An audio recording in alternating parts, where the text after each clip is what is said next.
Sa istorya na ito, si Tang ang pangunahing bida, muling isinilang bilang isang sanggol sa isang mundo kung saan ang mga makapangyarihang lahi ay ginagawang alipin ang mga tao. Panoorin kung paano siya lalakas habang kinakain at inaangkin ng mga bloodline ng iba. Dito sa mundong ito, ang mga fairy ang may ganap na kapangyarihan sa ibabaw ng lahi ng tao.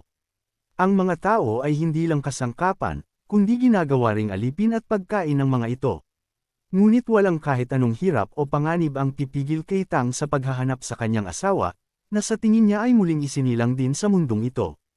Sa malawak na kontinente ng mga fairy, may isang bayan na tinitirhan ng mga taong lobo, na papalibutan ng walang katapusang kagubatan at kabundukan. Sa gitna ng masukal na kagubatan, si Tang ay masigasig na nagsasanay sa paghahagis ng sandata at sa paglinang ng kanyang enerhiya upang mas lumakas. Natuwa siya nang tumaas sa ikatlong antas ang kanyang Mysterious Heaven skill, ngunit nalungkot siya nang mapagtanto na wala pa siyang ibang kakayahan maliban dito. Naalala niya ang kanyang dating buhay, isang buhay na kaya niyang sirain ang mga bundok at patuyuan ang dagat gamit ang kanyang mga spirit skill. Napaisip siya, ang mga tao sa mundong ito ay tila bagong uri lamang at malayo pa sa pagiging makapangyarihan. Kaya naman, napakataas ng bilang ng mga namamatay na tao. Sa ilang taon niyang pamamalagi sa mundong ito, nakita niyang halos lahat ng mga batang kasabayan niya ay namatay na. Ngunit kahit anong mangyari, kailangan niyang mabuhay at mahanap si Xiao, ang asawa niyang minamahal. Para magawa iyon, kailangan niyang lumakas. Habang kumakain siya ng ilang ligaw na mansanas, bigla niyang narinig ang tunog ng labanan. Dahil sa kuryosidad, sumilip siya sa mga palumpong at nakita niya ang isang taong may maskara na nakikipaglaban sa isang wolfkin. Nakakagulat para sa kanya na ang isang tao ay kayang lumaban sa isang ikatlong antas na lobo, ngunit mas lalo siyang namanghanang ang tao ay biglang huminto at naglabas ng enerhiya na mas malakas pa sa kalaban. Laking gulat ni Tang nang makita niyang nagbago ang anyo ng tao, naging parang halimaw. Sa loob ng ilang sandali, natalo nito ang lobo. Ngunit bago pa man siya makahinga, dumating ang isa pang lobo, galit na galit at sumugod upang ipaghiganti ang kapatid. Habang naglalaban, sinamantala ni Tang ang pagkakataon at ginamit ang kanyang Jade Hand skill para ambushin ang lobo. Halos mahuli ang kamay niya ng kalaban ngunit nagtagumpay siya, bagaman halos maubusan ng lakas. Habang hinihingal, napamura siya dahil napakahina ng katawan niyang pambata. Lumapit siya sa sugatang tao at nagtanong tungkol sa kakaibang kakayahang ginamit nito. Nagulat ang lalaki dahil akala niya alam na ni Tang ang tungkol sa Divine Monster Transformation, lalo na't kaya nitong talunin ang isang lobo. Ipinagtapat ni Tang na gusto niyang maintindihan kung paano ito gumagana. Ipinaliwanag ng lalaki na ang mga tao, halimaw, at mga fairy ay may bahid ng dugo ng isa't isa, at sa pamamagitan ng mga misteryosong teknik, maaaring pukawin ng isang tao ang kanyang bloodline para magkaroon ng kapangyarihan. Ngunit karamihan sa mga nakakagising ng kanilang bloodline ay tinatakwil ang lahi ng tao at nagiging tagasunod ng mga halimaw at mga fairy, kapalit ng mataas na katayuan. Gayunman, may mga katulad niya na lumalaban para sa kalayaan ng mga tao. Ikinwento ng lalaki na siya ay nasa misyon para patayin ang Lord ng Windwolf Clan, ngunit nabigo at kaya siya hinahabol. Nag-alinlangan si Tang kung kaya rin ba niyang makamit ang ganitong kapangyarihan sa normal na paraan dahil isa siyang reincarnator.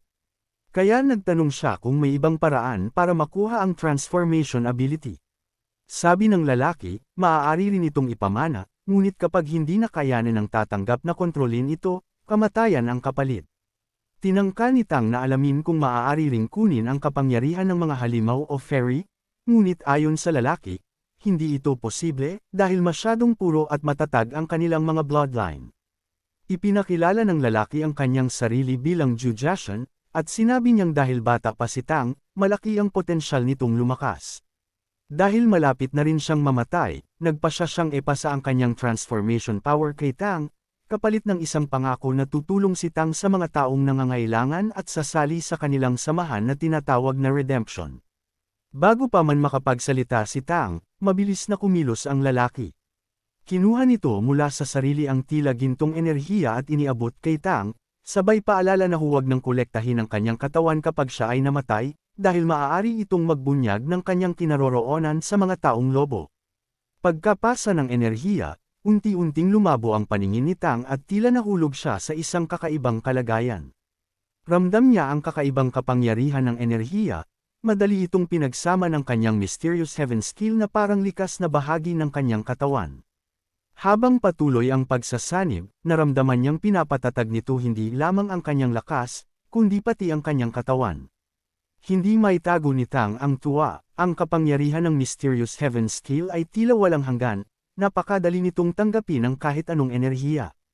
Napaisip siya, kung ganito kahusay itong mag-adapt, ano kaya kung subukan ko ito sa isang halimaw? Dahil sa matinding kuryosidad, sinubukan niyang gamitin ang kakayahan sa mga bangkay ng 2 taong lobo.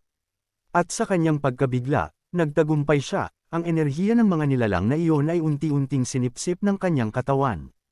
Matapos nito, nilinis niya ang mga bakas ng laban at umuwi sa kanilang silungan. Habang mahimbing na natutulog ang ibang mga bata sa banig na gawa sa tuyong damo, si Tang ay patuloy na nagmeditate. Damang-dama niya ang pagtaas ng kanyang pisikal na kakayahan matapos maabsorb ang lakas ng 2 taong lobo.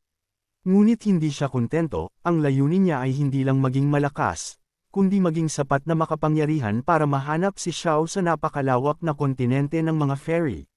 Gayunpaman, naiisip niya rin ang pangako niyang tulungan ang organisasyong tinawag na Redemption, bagay na nagdudulot sa kanya ng sakit ng ulo dahil hindi niya alam kung saan ito matatagpuan.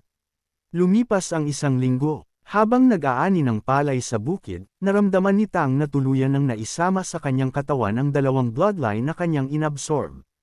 Dahil sa pananabik, palihim siyang pumasok sa kagubatan upang subukan ang mga bagong kakayahan.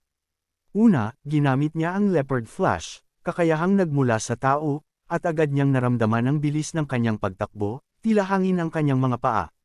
Sumunod ay ginamit niya ang Wind Blade skill ng mga taong lobo, kung saan nakabubuo siya ng matatalas na talam mula sa hangin at inihahagi sa kalaban.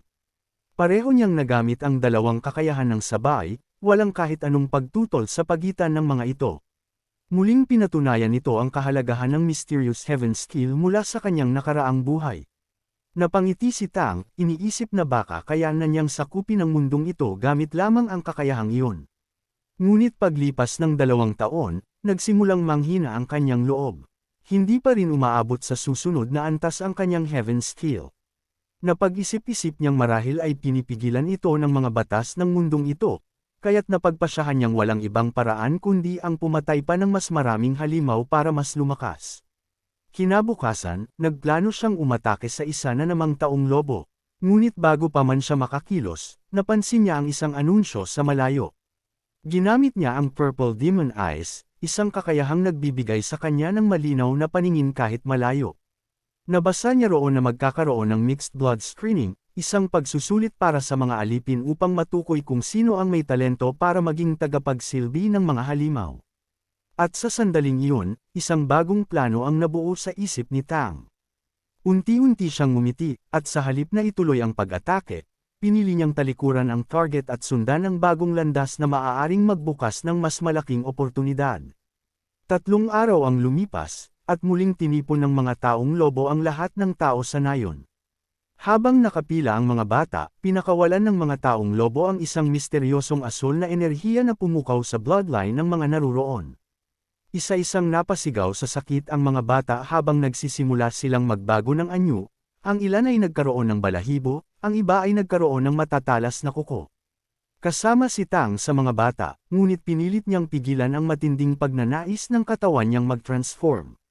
Gayunpaman, kahit anong pilit niya, naramdaman pa rin ng mga taong lobo ang reaksyon ng kanyang dugo, kaya't isinama rin siya sa mga napiling sanayin bilang vassal ng mga halimaw.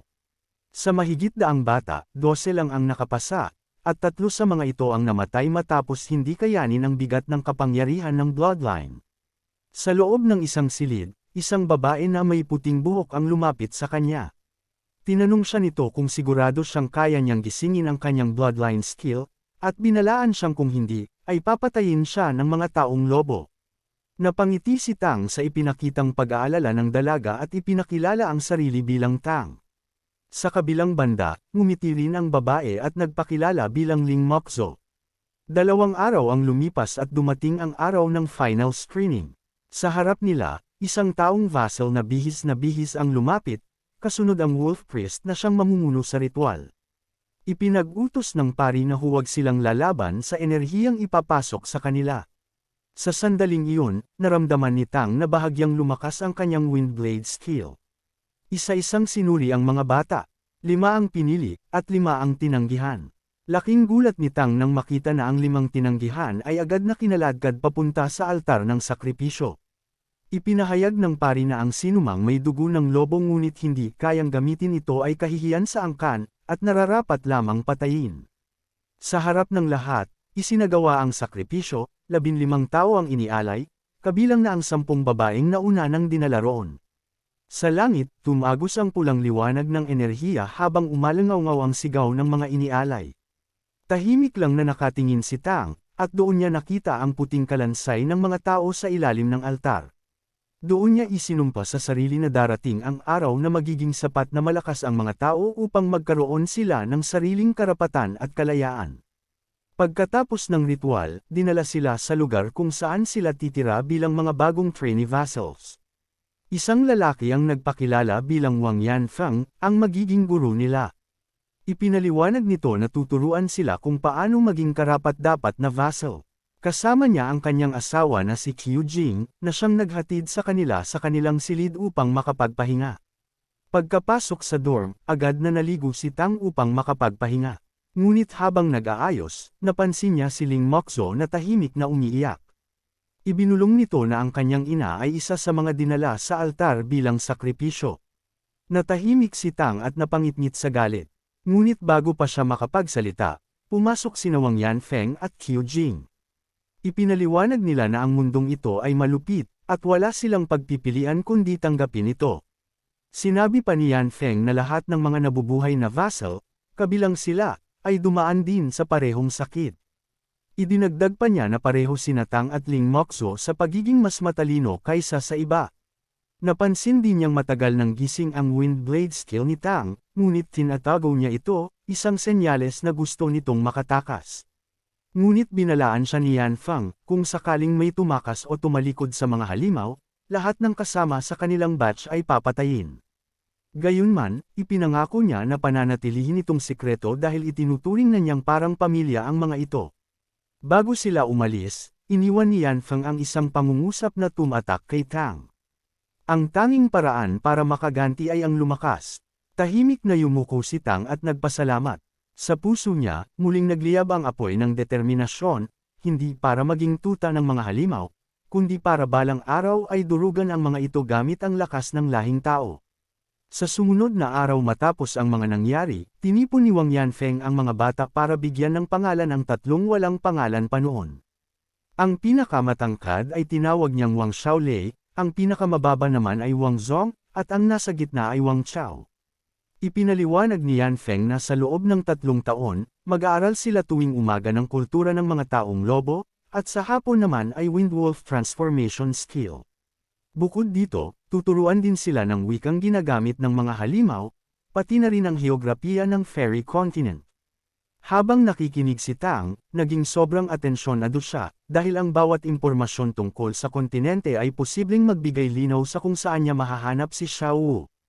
Dito nalaman niya na may 7 pangunahing syudad ang mga halimaw at mga fairies, kabilang ang Holy Spirit City, na nasa sentro ng buong kalupaan. Ngunit binigyang diin ni Yanfeng na bagamat malakas ang Wolf Clan, mahina pa rin ito kung ihahambing sa ibang lahi ng mga halimaw. Kaya't nagtanong si Tang, ibig bang sabihin, puro halimaw lang ba ang nakatira sa kontinenteng ito? Sumagot si Yanfeng, ang mga tao ang pinakamaraming bilang dito, pero kulang sila sa kalidad ng dugo. Wala silang lakas na katumbas ng ibang lahi. Pagsapit ng hapon, sinimulan na nila ang praktikal na pagsasanay ng Windwolf transformation. Sa tulong ng maingat na pagtuturo ni Yanfeng, unti-unti nilang natutunan ang tamang paggamit ng enerhiya. Pero isang bagay ang labis na ikinagulat ng guro, si Tang ang pinakamabilis matuto sa lahat. Para bang dati na niyang ginamit ang teknik na ito. Ngunit imbes na magyabang, nanahimik lang si Tang San at nagtanong, ano nga ba ang pinakamataas na antas ng kapangyarihan ng mga halimaw at fairies? Sagot ni Yanfeng, ayon sa alamat, ang pinakamataas ay ang rank 12. Napaisip si Tang San, Kung pareho pa rin ang sistema ng ranggo kagaya sa dati niyang mundo, kung aabot siya sa rank 12, maaari siyang maging isang Diyos.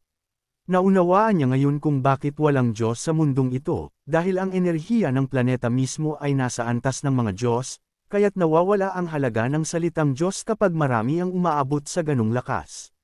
Sa kalagitnaan ng gabi, lihim na lumabas si Tang San papunta sa kagubatan. Ang layunin niya ngayon, mag-eksperimento. Habang nagbabantay, napansin niyang humiwalay ang isang third-rank wolf mula sa grupo. Agad niya itong inambush gamit ang Crane-Catching Dragon, isa sa mga teknik mula sa kanyang Mysterious Heaven skill. Nabigla ang lobo at nawala ng malay, at doon sinubukan ni Tang San ang bagong ideya, ang pagsipsip ng dugo habang buhay pa ang nilalang. At nagtagumpay siya, nakuha niya ang enerhiya ng halimaw nang hindi ito pinapatay, at kalaunan ay nakita niyang bumabalik ang lobo sa dati nitong lakas, kahit na nabawasan ang kapangyarihan. Napangiti siya habang naramdaman ang pagtaas ng kanyang Windblade skill, pati ang bahagyang pagtaas ng antas ng Mysterious Heaven skill. Pero hindi pa rin siya kontento.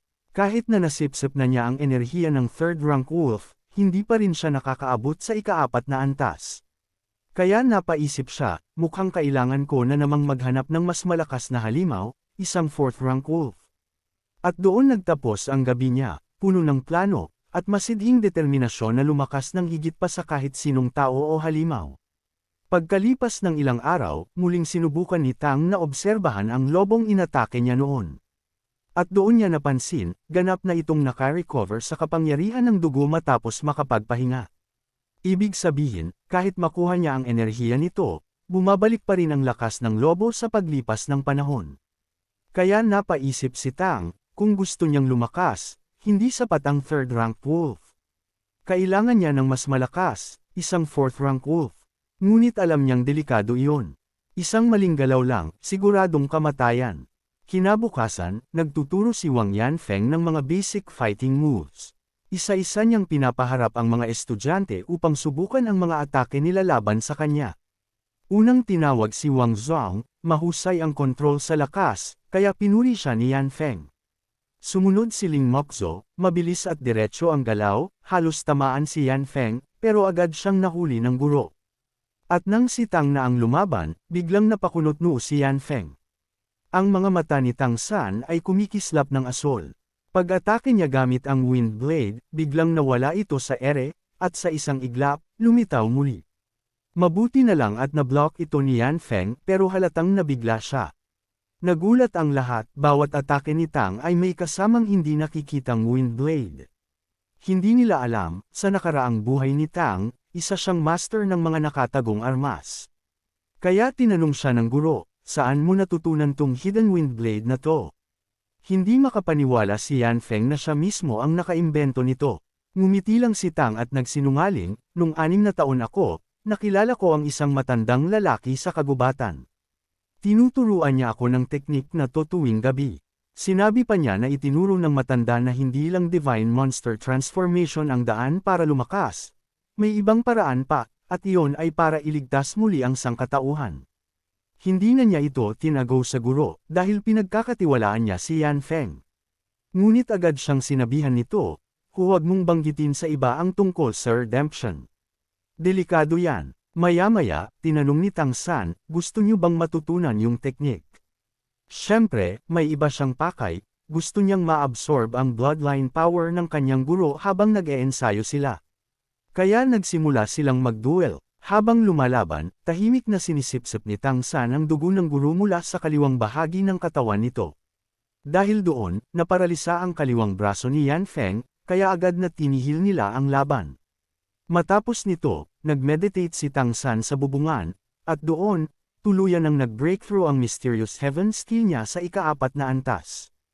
Ngunit alam niyang hindi niya pwedeng abusuhin ang pag-absorb ng bloodlines, kailangan ding masanay ang katawan niya bago tumanggap ng panibago. Tinawag siya ni Yanfeng pagkatapos ng klase. Binigyan siya ng babala, tandaan mo, ang Windwolf Town ay may 33 vassals.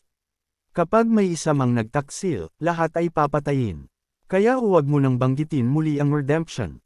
Sumang-ayon si Tang. Pero bago siya umalis, tinanong niya ulit, gusto niyo bang matutunan ang Hidden Wind Blade technique? Medyo nagkunwari si Yan Feng pero sumang-ayon siya, inamin niyang nahihirapan siyang palakasin ang kanyang kapangyarihan dahil sa bloodline restrictions.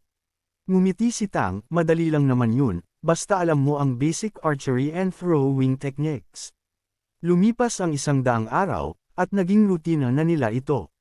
Tuwing tanghali, nagkukunwaring nagtuturo si Yan Feng kay Tang San. Pero ang totoo, si Tang San ang tunay na nagtuturo at lumalakas sa bawat laban. Hindi alam ng ibang estudyante, akala nila paborito siya ng guro. Tuwing gabi, lumalabas si Tang para mang-ambush ng mga ligaw na lobo. At dahil sa kombinasyong ito ng pag-eensayo at pagkuha ng enerhiya, mabilis siyang lumakas, hanggang sa hindi niya namalayang 1 taon na pala ang lumipas. Ngayon, tanggap na ng lahat na espesyal ang trate sa kanya ni Yan Feng. Isang araw, binigyan siya ni Yan Feng ng isang mapa ng kontinente, matagal na niya itong gusto. Habang tinatitigan niya ang mapa, biglang sumagi sa isip niya si Xiao Wu. Siguradong nasa lugar din siya sa mundong iyon. Napansin ni Yan Feng ang ngiti niya at tinanong, gusto mo bang sumama sa akin papunta sa lungsod? Agad na sumang-ayon si Tang San. Kinabukasan, habang naglalakad patungo sa lungsod, binalaan siya ni Yan Feng, delikado ang syudad. Dumikit ka lang sa akin. Sa daan, nakasalubong nila ang isang mataas na ranggong halimaw. At agad silang yumuko bilang paggalang. Huwag kang titingin, sabi ni Yan Feng. Isang maling tingin lang, siguradong patay tayo. At pagdating nila sa gate ng lungsod, muling pinaalalahanan siya ng guro. Pagpasok mo, huwag kang titingin kung saan-saan. Maging mapagkumbaba. Pagsapit nila, tumuloy sila sa isang lumang hotel na karaniwang tinutuluyan ng mga vassals. Doon nakilala ni Tang San si Gui, na parang kapatid ni Yan Feng. Pagkatapos nilang magpahinga, nagtungo sila sa ancestral home ng Windwolf clan. Ngunit pagdating nila roon, sinabi ni Yan Feng, Tang San, ako lang ang pwedeng pumasok. Dito ka lang sa labas, at huwag kang aalis. Matapos utusan ni Wang Yan Feng na maghintay sa labas, umupo si Tang San sa ilalim ng isang puno habang nakatingin sa paligid. Tahimik lang ang paligid, hanggang sa may napansin siyang maliit na tindahan. May milk tea shop, na curious siya, kaya nilapitan niya ito. Ang may-ari ay isang vassal, at kakaalis lang ng isang customer na lobo. Pero nang pumasok siya para bumili, bigla siyang napahinto, dahil ang babae sa counter ay si Xiao Wu, ang taong matagal na niyang hinahanap. Ang taong nasa puso niya, kahit ilang libong taon na ang lumipas. Napalunok si Tang San, hindi siya makapaniwala, imposible, hallucination lang to. Pero hindi, totoo ito. Lumapit si Xiao Wu, ngumiti, at iniabot ang milk tea. Sabi pa niya, hindi ka dapat magtagal dito. Ang mga noble, hindi mabait sa katulad nating vassals. Pero hindi nakinig si Tang San. Tinitigan niya lang ito, parang batang muling nakakita ng matagal na nawalang ina. Tinawag niya ang pangalan, Xiao Wu. Ngunit ngumiti lang ito at sinabing, hindi yan ang pangalan ko. Ang tawag nila sa akin, Mei Gongzi. At doon, hindi na napigilan ni Tang San ang emosyon niya. Umiyak siya, ang mandirigmang humarap sa libo-libong taon ng pakikibaka. Ngayon ay umiiyak lang sa harap ng isang basong milk tea. Nagulat si Mei, at tinanong, bakit ka umiiyak? Inumin mo na, bilis. Kaya uminom si Tang San, parang inaalala ang nakaraan. Parang muling nadama niya ang init ng pagmamahal na matagal nang nawala. Ilang sandali pa, lumabas si Wang Yan Feng mula sa ancestral home. Tang San, kailangan na nating umalis. Hindi ligtas para sa mga vassal dito. Tumango si Tang San, pero bago umalis, iniabot pa rin niya ang bayad sa may-ari kahit tinanggihan nito. At bago siya tuluyang lumabas ng shop, mahinahon niyang sinabi na Tang San ang pangalan niya. Umaasang baka maalala siya ni Xiao Wu. Pagbalik nila sa inn, tinanong siya ng guro kung ayos lang siya dahil sa isang baso lang ng milk tea ay gano'n na siya naapektuhan. Ngumiti lang siya at hindi na nagsalita. Maya-maya, sinabi ni Gui na pwede silang pumunta sa taunang collision tournament dahil maganda iyon. Tinanong ni Tang San kung ano yun.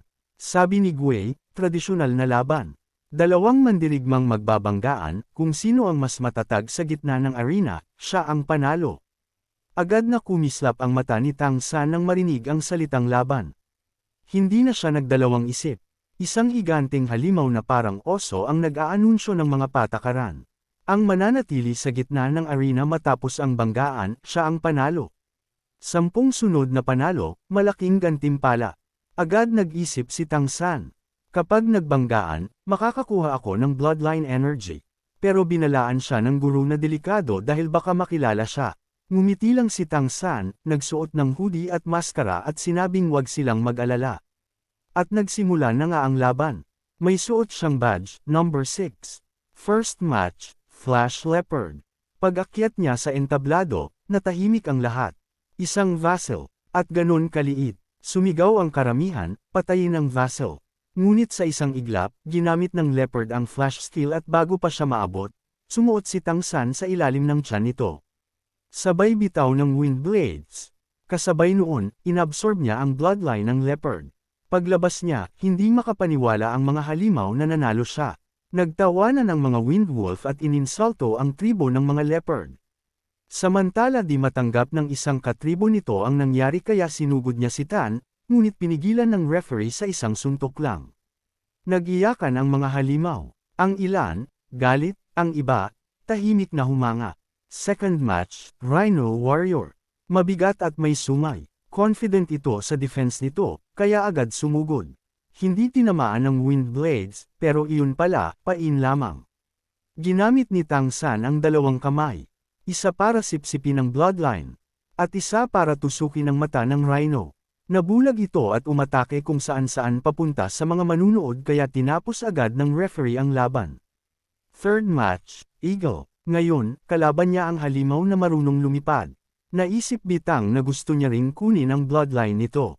Habang nakatutok ang Falcon sa kanya gamit ang bloodline targeting. Gumamit si Tang San ng Purple Demon Eyes. Isang invisible wind blade ang sumugod at tinamaan ang agila.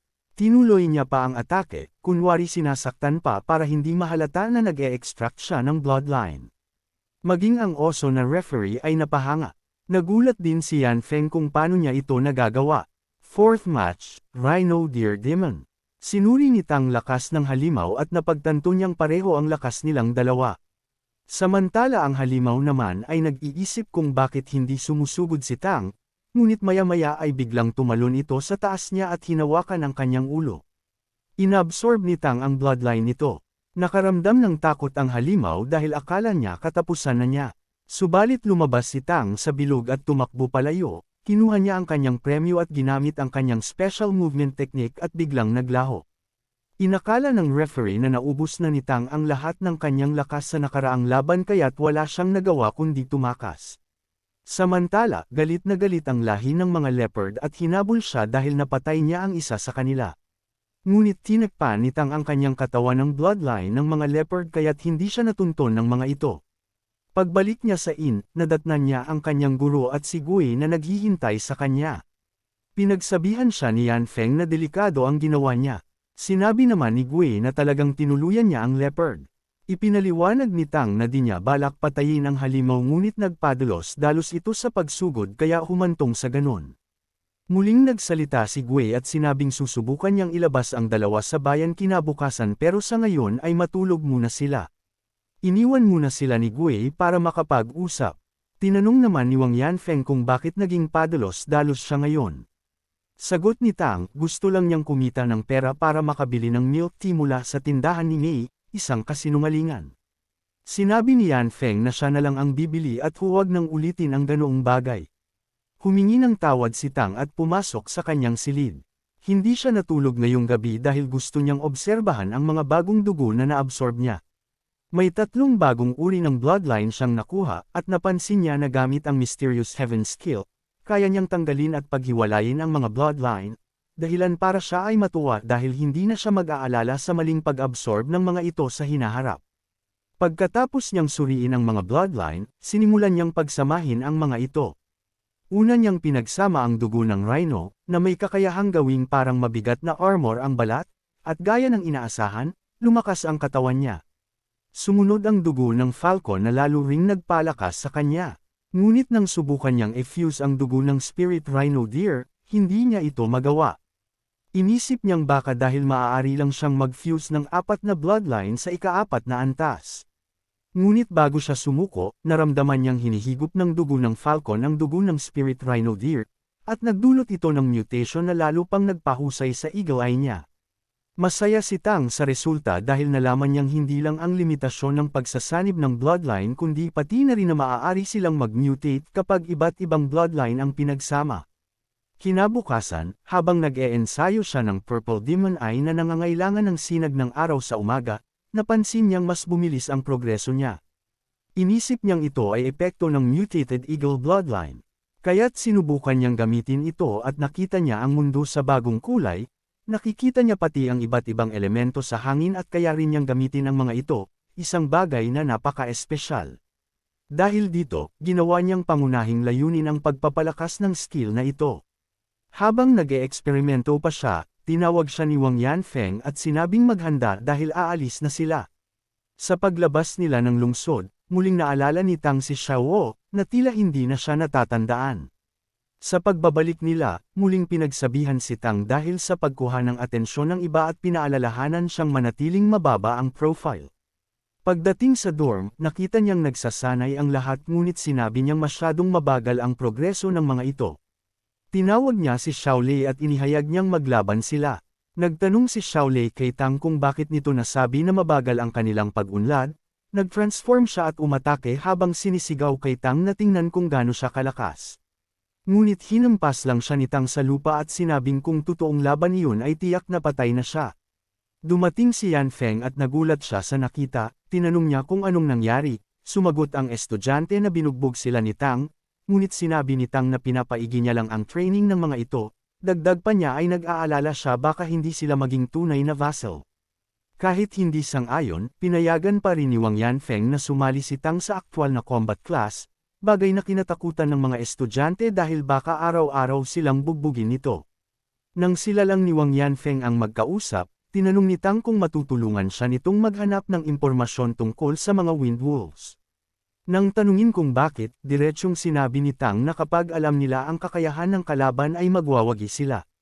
Nangako siya na palalayain ang lahat ng Wind Wolf vassals kapag sapat na ang kanyang lakas at kaalaman tungkol sa kaaway. Mula noon, tinuruan ni Tang ang mga estudyante ng mga lihim na teknik ng Tang sect araw-araw, maliban sa Mysterious Heaven skill. Pero kahit ang mga simpleng teknik mula sa kanyang nakaraang buhay ay sapat na para mamangha ang mga ito. Sa ilalim ng pangunguna ni Tang ay bumilis ang paglakas ng mga ito. Pagsapit ng hating gabi, tumatakbo si Tang sa gubat para subukan kung gaano kabilis siya makakabalik sa Carry City. Ngunit pagdating niya roon, napansin niyang may wind barrier sa kwarto ni Yanfeng, nalaman niyang may 3 tao sa loob nito. Nang sumilip siya sa bintana, nakita niya ang isang martial artist na may maskara na mukhang ika-5 antas, kasama si Wang Yanfeng na tila nag-aalangan dito. Samantala, tinanong ni Yanfeng ang lalaki kung sino ito, binanggit ng lalaki ang sekretong katagan ng organisasyong Redemption at agad itong nakilala ni Yanfeng na miyembro ng organisasyon. Ipinaliwanag ng lalaki na si Gui ang nagturo sa kanya kung saan sila nakatira. Ibinunyag din ng lalaki ang isang nakakagulat na katotohanan, si Gui ay kasapi rin ng Redemption. Nagtanong si Yanfeng kung anong pakay nila sa kanya. Sinabi ng lalaki na gusto niyang malaman ang pananaw ni Yanfeng tungkol sa estado ng lahi ng mga tao sa Fairy Continent. Ipinahayag ni Yanfeng na ang Demon at Fairy race ay malakas, at ang tanong ay kung kaya nila itong pabagsakin. Sumagot ang lalaki na sa ngayon ay hindi pa nila kaya, ngunit manunood na lang daw ba sila habang inuubos ang kanilang lahi. Sinabi ni Yanfeng na sabihin na sa kanya kung ano ang totoong pakay nila sa kanya. Seryosong sumagot ang lalaki na inaanyayahan niya si Yanfeng sumali sa organisasyon at tubusin ang sangkatauhan kasama sila. Dagdag pa niya ay huwag siyang mag-alala sa kanyang seguridad. Sumang-ayon si Yanfeng at nagtanong kung anong dapat niyang gawin. Ipinaliwanag ng lalaki na kailangan niya lang iligtas ang mga bata at tulungan silang lumakas. Inamin din itong interesado sila kay Tang San at susuriin nila ang talento nito. Dagdag pa niya ay siya mismo ang susubok dito. Sa sandaling iyon, biglang lumabas si Tang mula sa kanyang pinagtataguan, dahilan para mabigla ang lalaki. Iniisip niya kung gaano nakatagal naroon si Tang at hindi niya naramdaman ang presensya nito. Pero kalmado nitong sinabi kay Tang na maglalaban sila, at kailangan niya lang gawin ay pigilan ang pag-atake nito sa loob ng 1 minuto at pagkatapos ay makakapasa siya sa pagsubok upang maging bahagi ng redemption.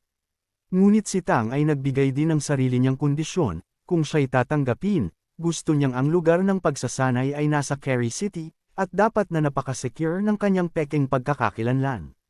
Natawa lang ng bahagya ang lalaking may maskara at sinabing hintayin muna niyang mapasa ang pagsubok bago pag-usapan iyon. Sumang-ayon si Tang at nagtanong kung magsisimula na sila.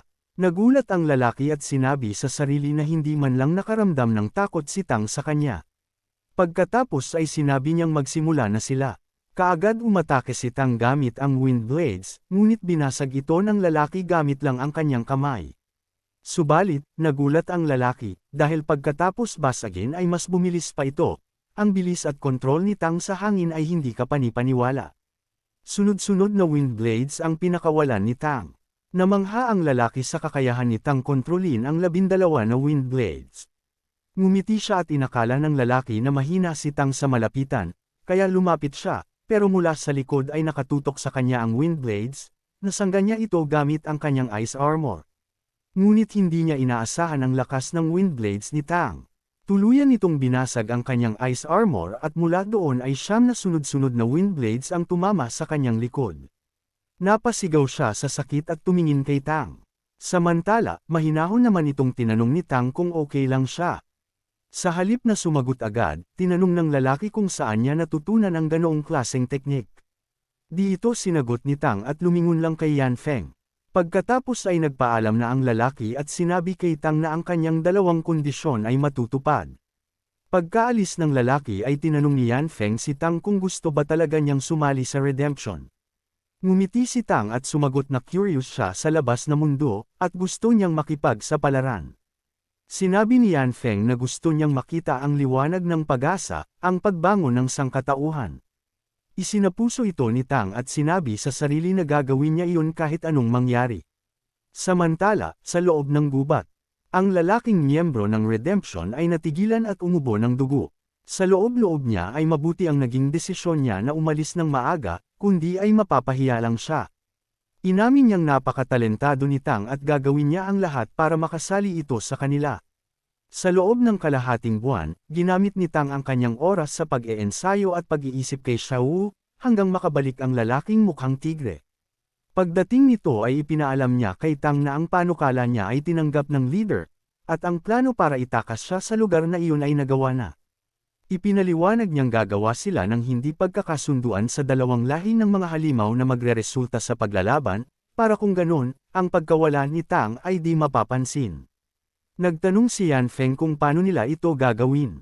Ipinaalala ng lalaki kay Yan Feng ang leopard na pinatay ni Tang sa arena.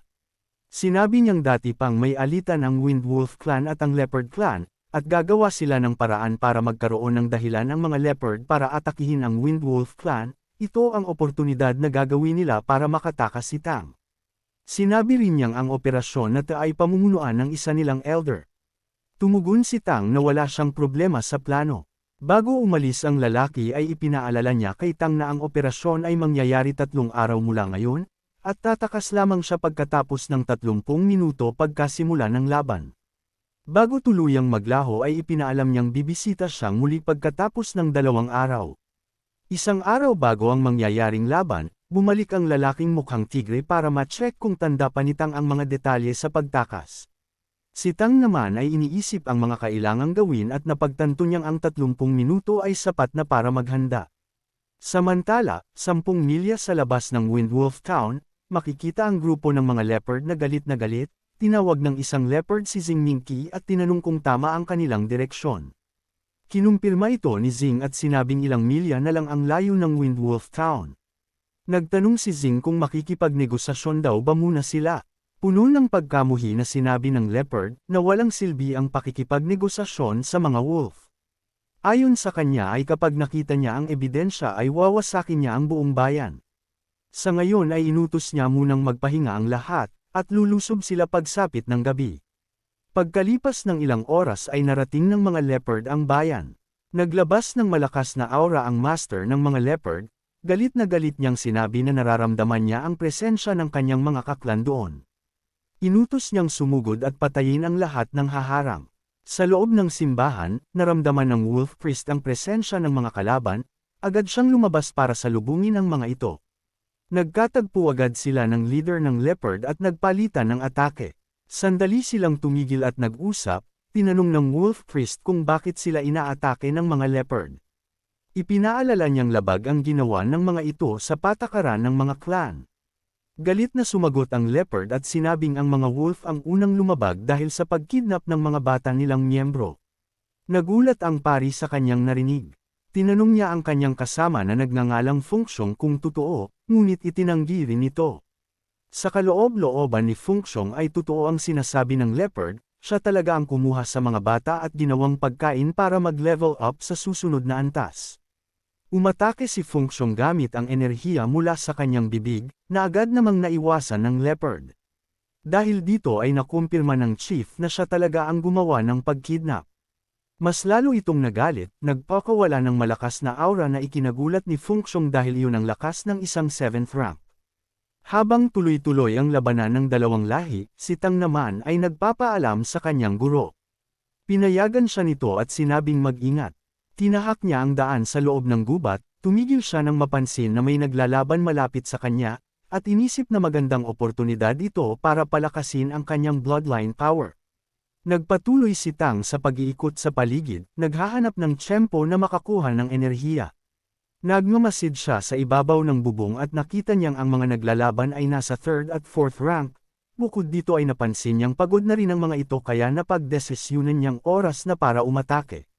Pinakawalan ni Tang ang kanyang mga wind blades na nagpabagsak sa lahat ng halimaw sa paligid. Pagkatapos ay bumaba siya para i-absorb ang mga bloodlines nito. Nagpatuloy siya sa pag-iikot at may nakita siyang naglalaban. Ginamit niya ang skill na Eyesight of Rhino para tingnan ang sitwasyon. Doon ay makikitang ang Wolf Priest at ang Leopard Chief ay patuloy na naglalaban. Napagtanto ng Wolf Priest na mas malakas ang mga leopard kesa sa kanila. Na-realize niyang hindi na pwede patagalin ang laban. Ginamit niya ang kanyang staff at bumuo ito ng malaki at maliwanag na enerhiya. Habang nakalutang sa ere, binalaan niya ang Leopard Chief na tumigil na sila sa pag-atake, dahil kung hindi daw ay gagamitin niya ang Wolf Core na magreresulta ng pagkamatay ng lahat. Kahit labag sa kalooban ay inutos ng Leopard Chief sa kanyang mga kaklan na tumigil sa pag-atake. Sa di kalayuan, makikita si Tang na nanonood sa kaguluhang nangyayari, iniisip niya kung ano ang maliwanag at bilog na enerhiya na kahit pati ang leader ng mga leopard ay natakot. Nagpasya siyang oras na para umalis dahil patapos na ang laban. Tiniyak ng Wolf Priest sa Leopard Chief na ibabalik niya ang mga kaklan nito na buhay pa. Inihayag din niyang si Fungxiong ay hindi na ang Lord ng Wind Wolf Town at inutusan itong umalis. Agad umalis si Fungxiong at pagkatapos ay ipinaalam ng Leopard Chief na bibigyan niya ng maikling oras ang Wolf Priest upang maibalik ang kanyang clansmen, at kung hindi nila magagawa iyon ay sisiguraduhin niyang di na nila makikita ang umaga. Samantala, sa loob ng gubat, makikita si Fungxiong na tumatakas. Habang nag-iisip kung paano nangyari ang mga ito ay bigla na lang may windblade na umatake sa kanya. Inakala niyang mga kaklan niya ang may gawa nito. Ngunit nang tumingin siya sa taas ay nakita niya si Tang. Agad sumugod si Tang gamit ang flash step. Di makapaniwala si Fungxiong kung bakit kaya ni Tang gumamit ng dalawang kapangyarihan. Naiwasan niya ang unang atake ni Tang at nag-counter attack, ngunit ginamit ni Tang ang Purple Demon Eyes at naging slow motion ang galaw nito. Sunod ay ginamit niya ang Rhino Strength para hawakan ang kamay ni Fungxiong at inabsorb ang bloodline habang kinokontrol ang wind blades. Dahil di makagalaw, nasalo lahat ni Fungxiong ang atake ni Tang na nagresulta sa kanyang kamatayan. Naisip ni Tang na maswerte siya dahil pagod na ang halimaw sa una niyang laban. Nagpasya si Tang na kailangan na niyang umalis, ngunit bigla siyang binalot ng enerhiya, na-realize niyang nag-level up siya, kasabay nito ay nagbago rin ang kanyang Windwolf Seal. Tumingin siya sa bangkay ni Fungxiong at sinabing hindi ordinaryo ang bloodline nito, na-sorpresa din siya nang makita ang lalagyan ng pera ng halimaw. Agad niyang pinulot at tsaka umalis. Pagkalipas ng ilang oras, ang Wolf Priest at ang Leopard Chief ay natagpuan ang bangkay ni Fungxiong. Sumigaw sa galit ang Wolf Priest, habang sinabi naman ng Leopard Chief na hindi sila ang may gawa noon. Ipinaliwanag ng priest na si Fengxiong ang kauna-unahang wolf sa loob ng mahabang panahon na may dugo ng Wolf King. Nagulat ang Leopard Chief sa narinig, di niya lubos maisip kung paano nagkaroon ng kadugo ang Wolf King sa maliit na bayan na yon. Naisip niya na kailangan na niyang bumalik sa kanilang lugar at iulat ito sa kanyang clan. Pagkalipas ng ilang sandali, makikita ang Wolf Priest sa altar, sinasakripisyo ang kanyang sarili at hiniling sa kanilang dakilang ninuno na bigyan ng hustisya ang pagkamatay ng kanyang tagapagmana. Maging si Tang, na noon ay papalayo kasama ang taong may maskara, ay napansin mula sa malayo ang pulang sinag ng sacrifice. Samantala, ang pinuno ng mga lobo sa Kerry City ay nakaramdam ng enerhiya mula sa sakripisyo at labis na nagalit, kaya't nagpadala siya ng maraming lobo mula sa kanilang ancestral home sa Kerry City, malapit sa tindahan ni Xiao, patungo sa lungsod. Habang naglalakad patungong lungsod, nalaman ni Tang na ang lalaking may maskara ay tinatawag na Tian Xiao. Nang malapit na sila sa tarangkahan ng lungsod, dumaan sila sa ibang daan sa halip na pumasok sa loob. Doon napansin ni Tang na patungo pala sila sa Academy ng Kerry City. Pagdating nila, nakita niya ang isang kastilyong napalilibutan ng matataas na pader kaya't tinanong niya kung iyon ba ang Akademya ng Redemption, ngunit itinanggi ito ni Tian Xiao. Ipinaliwanag ni Tian Xiao na iyon ay ang pinakamataas na antas ng akademya sa Kerry City kung saan tanging mga maharlika na may pambihirang talento lamang ang tinatanggap. Ipinaalala din niya kay Tang sa malakas na pagbanggit ng pangalang, Redemption, dahil ayon sa kanya, hindi ang Kerry City ang may kontrol sa akademya, bagkus, ang akademya ang may kontrol sa lungsod. Ipinahayag din niyang ang mga maharlika mula sa iba't ibang lahi ay naghahangad na mapahusay ang kanilang mga sakop, kaya't ginagawa nila ang lahat upang maipasok ang kanilang mga supling sa akademya. Malayo mula sa academy, naroon naman ang akademya ng mga taong naghahangad ng kalayaan, ang Redemption Academy, na mas kamukha ng lumang hotel kaysa isang paaralan. Sa loob ng sira-sirang gusali ng akademya, iniwan ni Tian Xiao si Tang sa pangangalaga ng isang malakas na lalaking may kayumangging buhok. Ngunit ang lalaking ito ay naglabas ng napakalakas na aura at killing intent, kaya napilitan si Tang na gamitin ang kanyang Rhino Bloodline at Leopard Flash upang makalayo. Pinuri siya ng lalaki sa pag-abot sa ikalimang antas at tinanong kung bakit kaya niyang gamitin ang iba't ibang bloodline ng sabay. Nabigla si Tang na nadiskubre agad ang kanyang lihim. Nagkunwari siyang noong bata pa siya, may nakilala siyang sugatang lalaki na nagbigay sa kanya ng aklat na tinawag na Mysterious Heaven Treasure Record, at doon niya natutunan ang iba't ibang teknik. Paglipas ng mga taon, natuklasan niyang kaya rin niyang sumipsip ng bloodlines kapag nadikitan niya ang mga halimaw. Tinanong ng lalaki kung galing din sa aklat ang paraan ng pagkontrol sa mga wind blades. Kinumpirma ito ni Tang at tinanong kung gusto rin itong matutunan ang ilan sa kanyang teknik. Ngunit bigla niyang nakita ang lalaki sa pulang kasuotan na naglagay ng sound barrier sa paligid at mahigpit na binalaan siya na huwag ipagsabi kahit kanino ang kanilang pinag-usapan. Ayon dito, bagamat mukhang maganda ang ideyang ibahagi sa lahat ng tao ang kanyang mga teknik, mas maraming kapahamakan ang may dudulot nito.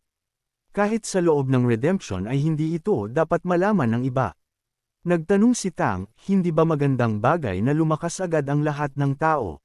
Ngunit sinaway siya ng lalaki at sinabing, kapag nalaman ito ng mga fairy, lilipulin nila ang buong sangkatauhan bago pa man ito lumakas.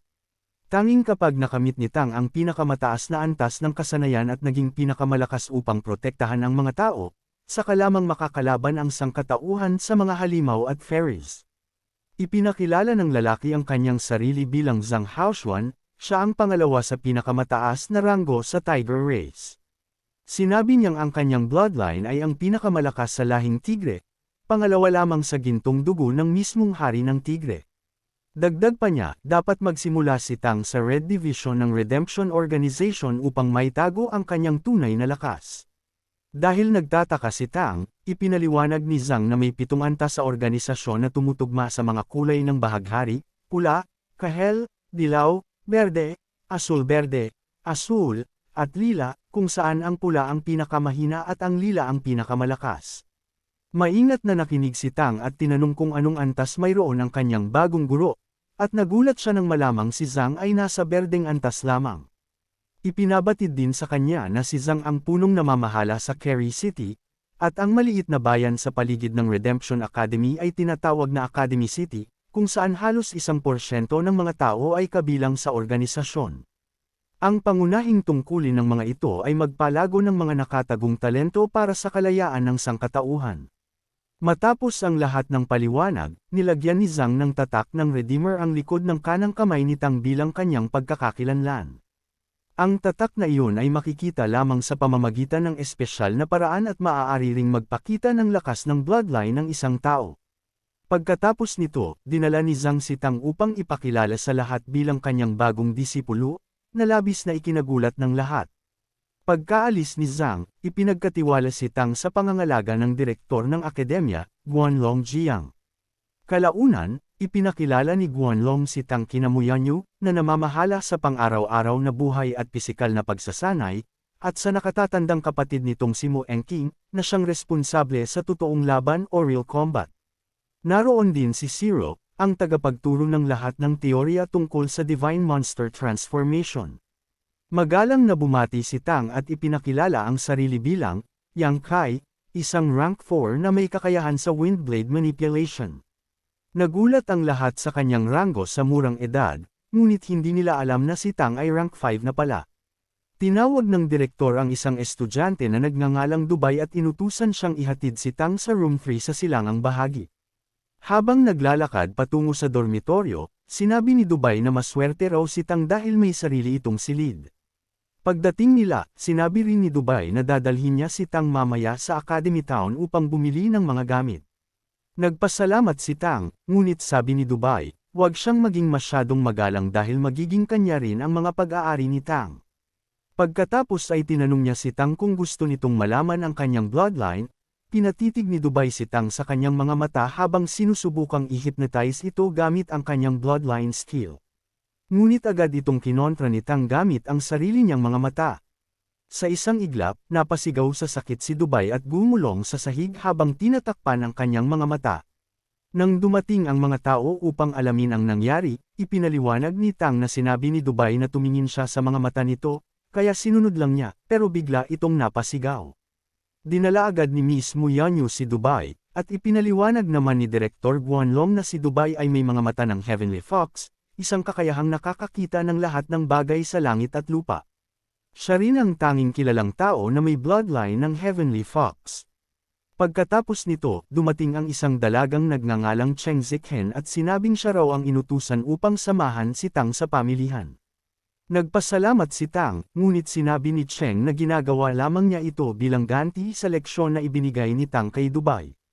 Nalaman ni Tang na si Dubai ay madalas maninlip sa girls' dorm gamit ang kanyang kapangyarihan, pati ang mga babae ay hindi na makapagbanyo ng mapayapa dahil sa kanya. Habang naglalakad, ipinaliwanag ni Cheng na ang Academy Town ay siyang tagapagsuplay ng lahat ng kailangan ng Carry Academy, lalo na sa mga estudyanteng mula sa lahing halimaw. Mayroon din itong lugar para sa sparring o totoong labanan, at hinahati ito sa 3 grupo, sparring group, medicine group, at service group. Matapos makabili ng lahat ng gamit, bumalik si Tang sa akademya. Ngunit pagbalik niya ay nakasalubong niya si Dubai. Tinanong ito ni Tang kung okay lang siya. Ngumiti si Dubai at sinabing di niya inaasahang ganun kalakas si Tang, inamin din niyang ito ang unang pagkakataon na natalo siya habang ginagamit ang kanyang kapangyarihan. Dagdag pa niya, mas malakas lang daw siyang sumigaw para raw mapansin siya ng mga guro at maalegan. Napangiti si Tang at naisip na minamaliit pala niya ang kapal ng mukha ni Dubai. Pagkatapos ay sinabi ni Dubai na kailangan na nilang pumunta sa welcoming dinner na inihanda ng mga opisyal ng Redemption. Sa hapagkainan, opisyal na inanunsyo ni Chief Zhang na tinatanggap na niya si Tang bilang kanyang disipulo. Sa gitna ng pagkagulat ng lahat, kumuha si Zhang ng malaking piraso ng masarap na karne at inilagay ito sa plato ni Tang. Lahat ng lalaki ay napalunok sa gutom, at lahat ng babae ay napangiti habang nakatitig sa karne sa plato ni Tang. Ngunit bago pa man niya matikman ito, naubos agad ng mga gutom na wolves at mga babaeng sabik sa karne ang nasa kanyang plato. Bagamat ubos ang karne, masaya pa rin si Tang, sapagkat sa kanya, iyon na ang pinakamagandang karne na kanyang natikman sa mundong iyon. Pagkatapos ng salusalo, nang umalis na ang lahat, nilapitan si Tang ni Chief Zhang at sinabi na inabot sila ng mahigit 300 taon bago maitaas ang antas ng Redemption Academy sa kasalukuyan nitong estado. Ang lahat ng ito ay para makilala na ng Monster Race ang Redemption bilang isang lehitimong organisasyon. Kung magpapatuloy ito, maaaring dumating ang panahon na ang sangkatauhan ay hindi na kailangang magdusa. Matapos ang kaunting emosyonal na paliwanag, nagpaalam si Chief Zhang. Ngunit bago siya umalis, pinaalalahanan niya si Tang na may isa pang mahigpit na alituntunin ng Redemption Academy, ang isang disipulo ay maaari lamang magkaroon ng isang tunay na master. Pagkatapos nito, pumasok si Tang sa kanyang silid at binuksan ang treasure pouch. Laking gulat niya nang mapansin niyang hindi pala ito karaniwang pouch kundi isang storage bag na may restriction, maaari lamang itong magamit ng may dugo ni Feng Xiong. Dahil nasipsip ni Tang ang bloodline ni Feng Xiong, nagawa niyang buksan ito.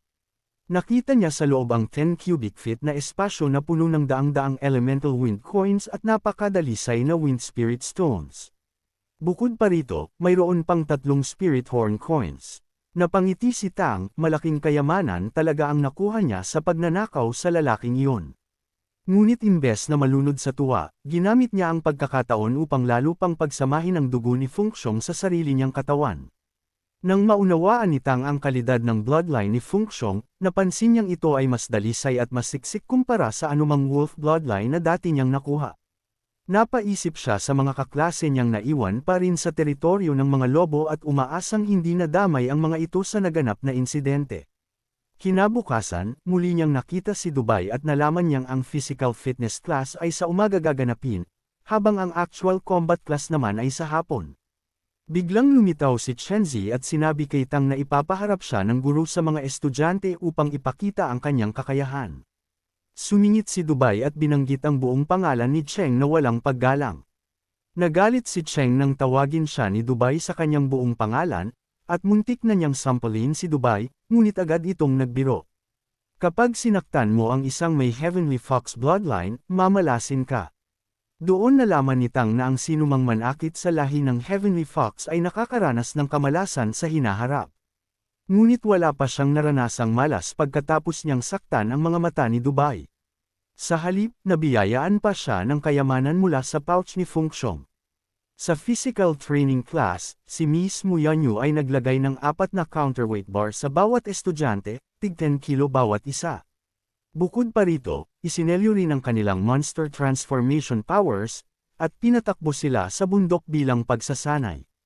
Pagdating sa pangalawang bundok, basang-basa na ng pawis si Dubai. Tinanong siya ni Tang kung kailangan niya ba ng tulong. Ngunit mabilis itong tumanggi at tinanong kung bakit si Tang ay hindi man lang pinagpawisan matapos tumakbo sa 2 tuktok. Pag-akyat nila sa ika-4 na bundok, muli siyang tinanong ni Tang, ngunit tumanggi pa rin si Dubai. Biglang dumating si mismo, hinugot ang 2 pabigat mula kay Dubai at ibinigay kay Tang. Nagpatuloy si Tang sa pagaktakbo, habang si Dubai naman ay pinarusahan ng latigo at napahiyaw sa sakit. Maraming salamat sa panunood. Kung nagustuhan mo ang video na ito, huwag kalimutang i-like, mag-subscribe, at i-share sa mga kaibigan mo. I-click na rin ang notification bell para lagi kang updated sa mga susunod nating kwento. Hanggang sa muli, kita-kits sa susunod na kabanata.